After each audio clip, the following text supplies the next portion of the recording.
Bismillahirrahmanirrahim. Assalamu alaikum, dear participants. This is our second session on the issue of Itmam al-Hujjah, or the conclusive communication of the truths by God's messengers.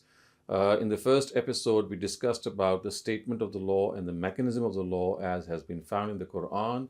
Today, we'll be looking at the history of this law, and Ustaz Ghamidi has actually described that this history is divided into three phases. So the first phase is from Adam to Prophet Jesus, and the second phase is what happened during the time of Jesus, and the third phase is what happened during the time of Prophet Muhammad, peace be upon all of these prophets of God. So as far as the history of this law is concerned, regarding what happened, the way this law manifested itself from Adam until Prophet Jesus is something which is mentioned in detail in the Quran at several instances.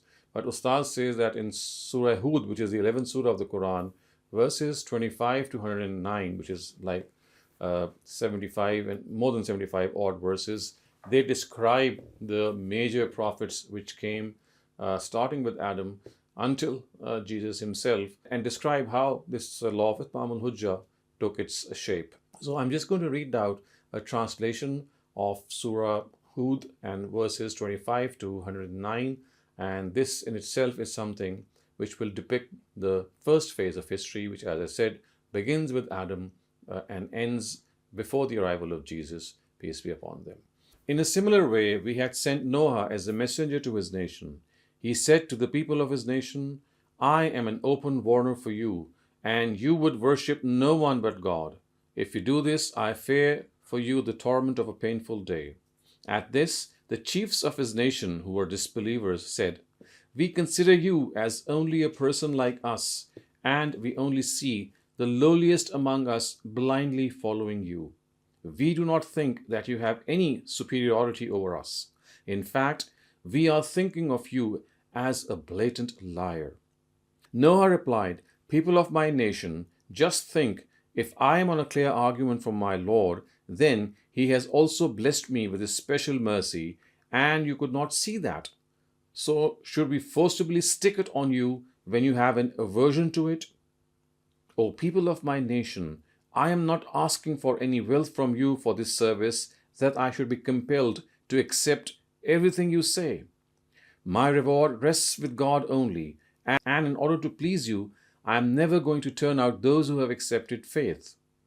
They will be meeting their Lord with this faith of theirs, only He will decide their worth. But I see that you are given to ignorance. O people of my nation, who will help me in being protected from God if I turn them out? Then do you not think? I do not say to you that I have the treasures of God, nor do I have the knowledge of the unseen. I also do not claim to be an angel, and like you, I cannot dare say about those whom your eyes see as inferior that God can never bless them with any good. God alone better knows whatever is in their hearts. If I do this, I shall be among the unjust. At this, those people said, Noah, you have argued with us and argued a lot. Now, if you are truthful, bring forth on us that which you are threatening us with. Noah replied, Only God will bring it forth on you if He desires, and at that time you shall not be able to escape His grasp. Even if I want to be your well-wisher, my well-wishing can be of no use to you if, as a result of this attitude of yours, God has decided to lead you astray. He alone is your Lord, and to Him you have to return. Do they say, to ascribe it to us, this person has concocted this anecdote himself? Tell them, O Prophet, if I have concocted it myself, then the evil consequences of my crime will come on me, but you are responsible for the crime of intentionally denying the truth being perpetrated by you. I am acquitted from it. Then it was revealed to Noah that no others among your nation will accept faith except the ones who already have. So stop grieving at your misdeeds and make a ship under our supervision and according to our guidance. Do not say anything to me in favor of these unjust people. They are now destined to drown. Noah began making the ship in accordance with this guidance. And when the chiefs of his nation passed by him, they would laugh at him. He would reply to them, "If you laugh at us, then just as you laugh, one day we shall laugh at you. Then you will soon know the ones who are visited by that torment which humiliates them, and that scourge descends that stays stationed on them after its descent." They continued to do this until, when our directive arrived and the storm erupted, we said, "Place in the ship a pair of every type of animal species, both male and female, and also board your family on this ship, except for those about whom a judgment has been passed, and they also who have professed faith." And few were the ones who had professed faith with him. Noah said, "Board it. Its sailing and setting anchor is with the name of God alone. My Lord, however, is forgiving. He is ever merciful." That ship began to take them between waves as high as mountains, and Noah called upon his son, who was standing apart at a small distance from him. "Son, board with us, and do not be with these disbelievers." He replied, "I shall presently take refuge in some mountain that will protect me from this water." Noah said, "There is no one to save today from God's directive except to whom he shows mercy." In the meantime, a wave came between the two, and he was also among those drowned. It was ordered, "O earth, swallow up your water, and cease, O sky." Thus the water was brought down, the judgment was passed. The ship came to a rest at Judi, and it was said, "May the curse of God be on this unjust nation." Noah called on his Lord and said, "Lord, my son is from my family, and no doubt that true is your promise, and among the judges you are the greatest." God said, "Noah, he is not from your family. He is an extremely wretched person. So do not ask me about which you have no knowledge at all. I urge you to not be among those who are overwhelmed by emotions." Noah immediately said, "Lord, I seek refuge with you from asking you something of which I have no knowledge. If now you do not forgive me and not have mercy on me, I shall be among the losers." God said, "Disembark, Noah, with our peace and blessings upon you, and also upon those communities which will come into existence from those with you. And after this, there are some communities which we shall provide for in future. Then, because of their misdeeds, a painful torment from us will seize them as well." These are the news of the unseen, which, O Prophet, we are revealing to you. Neither you knew them before this, nor were the people of your nation aware of them. So remain steadfast. The ultimate triumph is for those who fear God. Similarly to Ad, we sent their brother Hud. He invited them, "People of my nation, worship God. No one else is your God. In reality, you are fabricating mere falsehoods against him. People of my nation, I say this to you as your well-wisher. I do not demand any reward from you on this. My reward is with He who created me. Then, do you not understand? People of my nation, seek forgiveness from your Lord. Then turn to Him. He will pour down abundant rain on you and increase your strength further. Do not turn away as criminals." They replied, "O Hud, you have not brought any clear sign to us, and on the other hand, it is our decision that we are neither leaving our deities merely at your bidding, nor believing in you. We shall only say that you have been inflicted with a punishment from someone among your and our deities." Hud said, "I make God as a witness, and you also be a witness, that I am totally acquitted from those whom you associate with God. So all of you may scheme against me in whatever way you want to. Then do not give me the slightest respite. I have put my trust in God, in my and your Lord. The forehead of every living being is in His hands. My Lord surely is on the straight path. Even after this, if you pay no heed, then I have delivered the message with which I was sent to you. Now my Lord will grant authority to some other nation in your place, and you will not be able to harm him in any way. Surely my Lord guards everything. Then, it ensued that when our judgment was passed, we delivered with our mercy Hud and those who had believed with him, and in this manner saved them from a very harsh torment. These were the Ad. They rejected the revelations of their Lord, did not obey his messengers, and continued to follow the way of every tyrant and defiant enemy of the truth. Finally, a curse was made to follow them in this world and on the day of judgment too. Listen, the Ad showed disbelief in their Lord. Listen, the Ad were accursed, people of Hud's nation. In a similar way to the Samud, we sent their brother Saleh as a messenger. He invited them, O people of my nation, worship God. There is for you no God except Him. He has raised you from the earth and made you populate it. For this reason, seek forgiveness from Him, then turn to Him. My Lord is near, and also one who accepts the supplications of His people. They replied, Saleh, before this, a lot of hope was pinned in you among us, but what a person you turned out to be. Do you not want to stop us from the worship of the deities that have been worshipped by our forefathers? We are in a great doubt that has confounded us because of that which you are calling us to. He said, People of my nation, reflect a little, that if I am on a clear sign from my Lord, and He has also granted me a special grace from Himself, then who can save me from God's grasp if I disobey Him? So, from what you desire, you will only increase in ruining me from it. People of my nation, this is God's she-camel as a sign for you.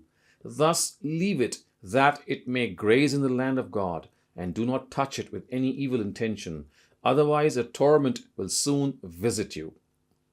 Then it happened that they hamstrung her. At this Saleh warned them, Thrive in this settlement of yours for 3 more days. This warning is not going to be a false one. Thus, when our directive was given, we delivered with our special grace Saleh and those who professed faith with him from that torment, and saved them from the humiliation of that day. There is no doubt that your Lord alone is powerful and mighty. And a violent roar overtook those who had been unjust, and they were left lying face down in their houses as if they never lived in them. Listen, the Thamud believed in their Lord. Listen, the Thamud were cursed. And in the case of Lot, what happened was that first our angels had come to Abraham with the glad tidings. They said, Peace. Abraham replied, Peace be to you too. Then not much time elapsed when Abraham brought to them a roasted calf to show his hospitality. But when he saw that their hands were not reaching towards it, he felt some strangeness from them and began fearing them a little in his heart. They said, Fear not, we have been sent towards the people of Lot. Abraham's wife was standing nearby, so she laughed with joy. Then we gave her glad tidings of Isaac, and after Isaac, Jacob. She said, Alas, will I beget a child when I myself am old, and this husband of mine has also grown old? This is a very strange thing. The angels replied, Do you express wonder on God's words? Family of Abraham, God's mercy and blessings are on you. Surely God has all praiseworthy attributes. He has great majesty. Then, when Abraham's fear left him and he received glad tidings, he began arguing with us about the nation of Lot. In reality, Abraham was very gracious and very affectionate, and one who was very focused towards his Lord. Abraham, leave aside this debate. The directive of your Lord has been issued, and now that torment is going to visit them, which cannot be warded off. After this, when our angels came to Lot, he was very sad at their arrival and was heart-wrenched, and said, This is a day of great calamity. The people of his nation, seeing the arrival of some handsome boys, came running to him spontaneously. They were already keen for such vulgarities. He said, O people of my nation, these are my daughters. They are pure for you. So fear God and do not humiliate me in the matter of my guests. Is there no upright person among you? They replied, You do know that we have no right over your daughters, and you very well know what we desire. Lot said, Would that I had the power to combat you, or I could take refuge with a strong support. The angel said, Lot, we have been sent by your Lord. Rest assured, they will not even be able to come near you. So leave this place with your family in the last part of the night. And none of you should look back except for your wife, because she is going to go through what these people will go through. The time of mourning is fixed for their punishment. Why do you worry? Is not the morning near? Then, when our directive arrived, we overturned that settlement and hurled on it laid stones of hard clay, which were marked from your Lord. And they were not very far away from these unjust people. And towards Madian we sent their brother Shoaib as a messenger.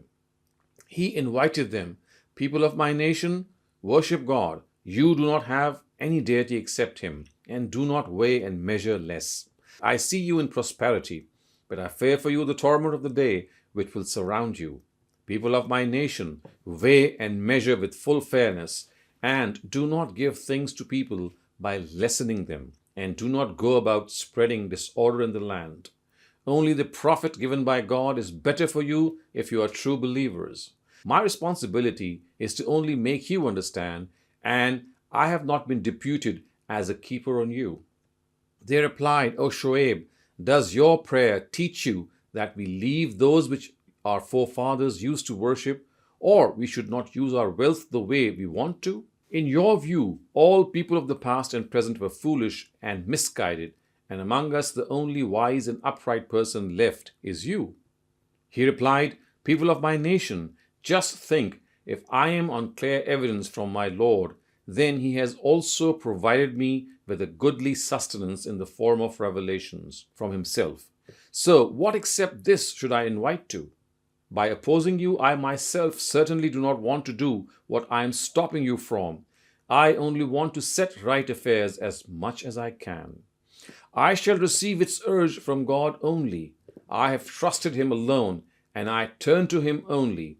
People of my nation, it may happen that your stubbornness against me reach the extent that you are also visited by the calamity which visited the people of Noah, or the people of Hud, or the people of Saleh, and the people of Lot are also not far away from you. And listen, if you want to remain secure, seek forgiveness from your Lord, then turn back towards Him. In reality, my Lord is extremely merciful and very loving. They said, Shoaib, we do not understand much of what you say, and we see that you are a weak person among us. But for your clan, we would have stoned you to death. You are not the slightest powerful for us. Shoaib said, People of my nation, is my clan more powerful to you than God? You fear it, and by overlooking God, have cast Him behind your backs. In reality, whatever you do is encompassed by my Lord. People of my nation, continue doing at your place whatever you are doing. So will I. Soon you will know who is visited by a punishment that humiliates him and who is a liar. Wait, and I am also waiting with you. At this, when our directive was issued, we delivered with our special blessings Shoaib and those who had accepted faith with him, and those who had been unjust to their souls were struck by a roar, and they were left lying face down in their houses as if they never lived.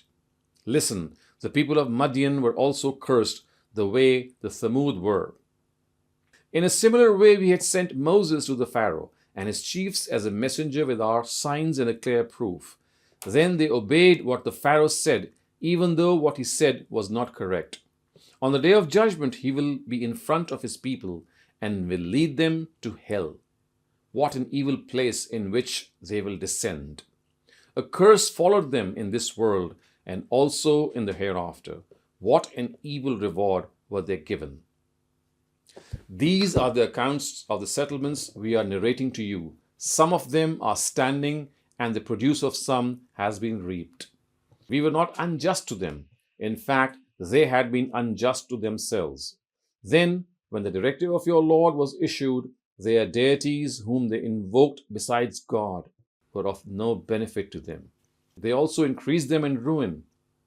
Such is the grasp of your Lord when he seizes the settlements while they are showing injustice. In reality, his grasp is very woeful and stern. Surely there is a great sign in this for those who fear the torment of the hereafter. It is a day for which all people shall be gathered, and it shall be a day of presence. We are only deferring it for a short while. When that day arrives, no one shall be able to speak without God's permission.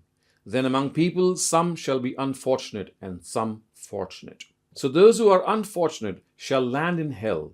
For them is screaming and crying there. They shall remain there as long as the heavens and the earth of that world are intact, except if your Lord wills something else. Undoubtedly, your Lord is able to do whatever he wills. As for the fortunate, they shall be in paradise.